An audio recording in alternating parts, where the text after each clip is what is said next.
జై వీరబ్రహ్మ జై గోవిందమాంబ జై. నేను మీ కృష్ణమాచార్య శ్రీ బ్రహ్మపదం. 2024 సంవత్సరం సెప్టెంబర్ మాసం కర్కాటక రాశి వారి యొక్క రాశిఫలం. శివాయ బ్రహ్మణే నమ. అష్టమ శని ప్రభావం ఒకవైపు, తీవ్రమైనటువంటి మానసిక, ఆర్థిక, ఆరోగ్యపరమైనటువంటి సంక్షోభాల మాసంగా కొంతకాలంగా కొన్ని మాసాలని మనం అభివర్ణన చేస్తూ వచ్చాం.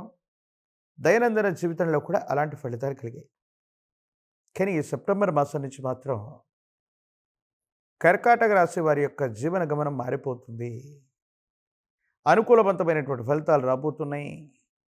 ప్రత్యేకించి యోగదాయకమైనటువంటి దశలు కూడా వచ్చేటువంటి అద్భుతమైనటువంటి మాసంగా ఈ సెప్టెంబర్ మాసాన్ని మనం చెప్పచ్చు.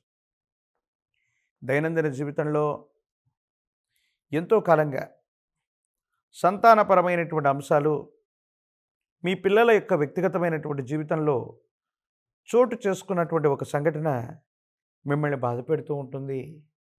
ఈ బాధల నుంచి బయటపడేటువంటి అవకాశం, పిల్లలు సరైనటువంటి క్రమశిక్షణలోకి వచ్చేటువంటి అవకాశాలు కూడా కనపడుతూ ఉంటాయి.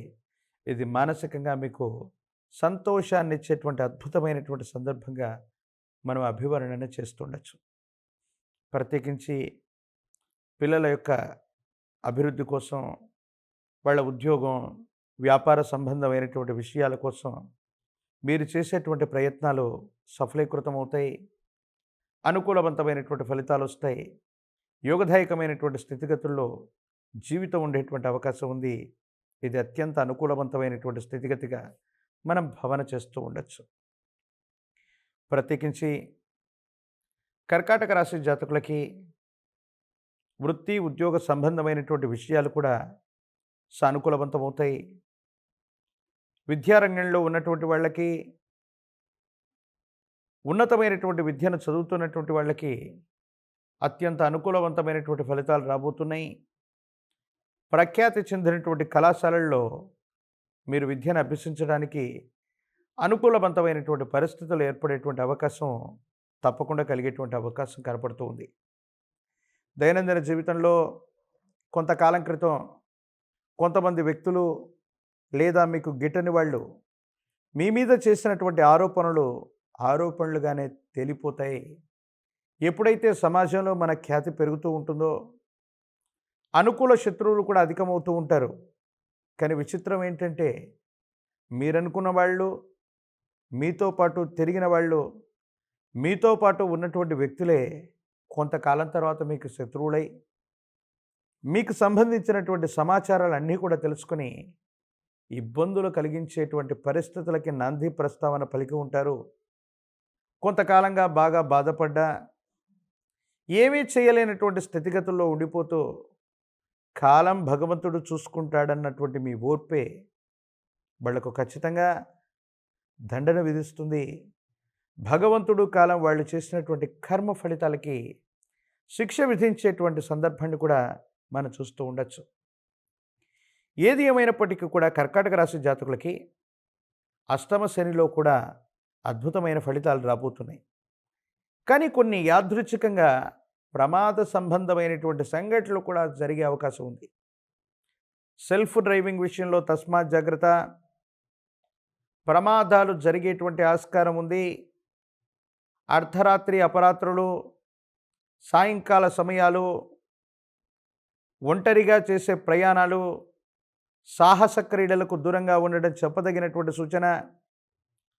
అష్టమ స్థానంలో ఉన్నటువంటి శని భగవానుడి యొక్క స్థితి, రాహుకేతు సంబంధమైనటువంటి పరిస్థితులు, ప్రశ్నాశాస్త్రాన్ని అనుసరించి వచ్చినటువంటి ఫలితాన్ని బట్టి చూస్తే ప్రమాద సంబంధమైనటువంటి విషయాల్లో ఇబ్బందులు కలిగే అవకాశం ఉంది. డ్రైవింగ్ విషయంలో చాలా జాగ్రత్తగా ఉండండి, అప్రమత్తంగా ఉండండి. వేగవంతంగా వెళుతూ ప్రమాదాలకు గురవటమో, వేగంగా నడుస్తూ క్రింద పట్టమో, వీటి వల్ల ఇబ్బందులు, ప్రమాదాలు పొంచి ఉండేటువంటి అవకాశం ఉంది. కాబట్టి తస్మాత్ జాగ్రత్తగా ఉండటం చెప్పదగినటువంటి సూచన. ఆరోగ్యపరమైనటువంటి అంశాల పట్ల కూడా జాగ్రత్తగా ఉండండి. ఎంతో కాలంగా మీ శరీరాన్ని, ఆరోగ్యాన్ని ఇబ్బంది పెడుతూ ఉన్నటువంటి సమస్యల వైపు పట్టించుకోకపోవటం అవ్వచ్చు. సమస్యల గురించి పట్టించుకోకుండా ఒకానొక సందర్భంలో ఆ సమస్య తీవ్రతరమై మిమ్మల్ని ఇబ్బంది పెట్టేటువంటి దాకా వేచి ఉండటం మంచిది కాదు. ఆరోగ్యం పట్ల కూడా శ్రద్ధ వహించాలి. తీవ్రమైనటువంటి పని ఒత్తిడి కారణంగానో, మనసు ఇతర ఆలోచనల మీద లగ్నమై ఉన్నటువంటి కారణంగానో మీ ఆరోగ్యాన్ని కాపాడుకోలేనటువంటి పరిస్థితులు ఏర్పడతాయి. దీనివల్ల మనసు మొత్తం కూడా ముఖ్యమైనటువంటి పనుల మీద లగ్నమై ఉన్నప్పుడు ఆరోగ్యాన్ని కాపాడుకోకపోతే మాత్రం కొన్ని ఇబ్బందులకి గురవ్వవలసిన పరిస్థితులు కూడా ఏర్పడుతూ ఉంటాయి. ఈ రాశి జాతకులకి రాజకీయపరమైనటువంటి రంగాల్లో ఉన్న వాళ్ళకి అనుకూలవంతమైనటువంటి ఫలితాలు రాబోతున్నాయి. అధికారయుక్తమైనటువంటి పదవీ ప్రాప్తి దిశగా జాతకం ఉండబోతుందనటంలో ఎటువంటి సందేహం కూడా లేదు. ప్రజా సంబంధ బాంధవ్యాలు బాగున్నాయి. సోషల్ మీడియాలో ఉన్నటువంటి వాళ్ళు రాణించేటువంటి అవకాశం ఉంది. నిరుద్యోగులు ఏకాగ్రతతో కూడినటువంటి విద్యను అభ్యసించటం వల్ల తప్పనిసరిగా పోటీ పరీక్షల్లో విజయాన్ని సాధించేటువంటి అవకాశం కనపడుతుంది. పరీక్షలు రాస్తున్నటువంటి విద్యార్థులకి ప్రథమ శ్రేణిలో ఉత్తీర్ణతతో పాటు ప్రఖ్యాతి చెందిన కళాశాలలు లేదా యూనివర్సిటీల్లో మీకు సీటు దొరికే అవకాశం ఉంది. కళ్యాణం అవ్వనటువంటి వధూవరులకి కళ్యాణ యోగం కూడా కనబడుతుంది. అష్టమ శని ప్రభావంతో పాటు సానుకూలవంతమైనటువంటి స్థితిగతుల్లో జీవితం ఉండటానికి పితృకర్మల్ని విశేషంగా ఆరాధన చేయండి. పితృదేవతా స్వరూపాల్ని పూజించండి.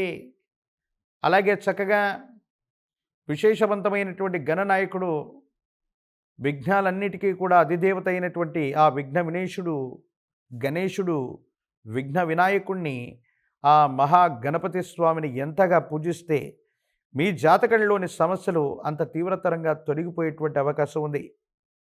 అతి ప్రాచీనమైనటువంటి శివాలయ ప్రాంగణంలోని గణపతి దగ్గరకు వెళ్ళి గణపతికి గరికమాలను తయారు చేసి స్వామివారికి ఆ గరికమాలను ప్రీతితో అర్పించి, స్వామివారికి గనక బెల్లం లేదా విశేషవంతమైనటువంటి స్థితిగతుల్లో కుడుములని, ఉండ్రాలని, అటుకులు బెల్లాన్ని నివేదన చేసి వస్తే గణపతి అత్యంత సంతృష్టి చెంది సకల సంకటములను హరిస్తాడు. రాబోయేటువంటి ఎన్నో విఘ్నాలు నివారించబడి యోగదాయకమైనటువంటి ఫలితం మనకు వచ్చే అవకాశం ఉంది. ప్రత్యేకించి భాద్రపద మాసంలో రాబోయేటువంటి పౌర్ణిమ నుండి అమావాస్యకు వచ్చేటువంటి ఈ 15 రోజుల కాలంలో గతించిపోయినటువంటి మీ పూర్వీకులు, పెద్దలు, వాళ్ళకు సంబంధించినటువంటి విధి విధానంలో మీ కుటుంబ సంప్రదాయాన్ని, ఆచారాల్ని అనుసరించి పితృదేవతల్ని ఒక్కసారి మననం చేసుకోండి. వాళ్ళను పూజించండి. అత్యంత అనుకూలవంతమైనటువంటి ఫలితాలు మీరు తప్పకుండా పొందేటువంటి అవకాశం మాత్రం కనపడుతుంది.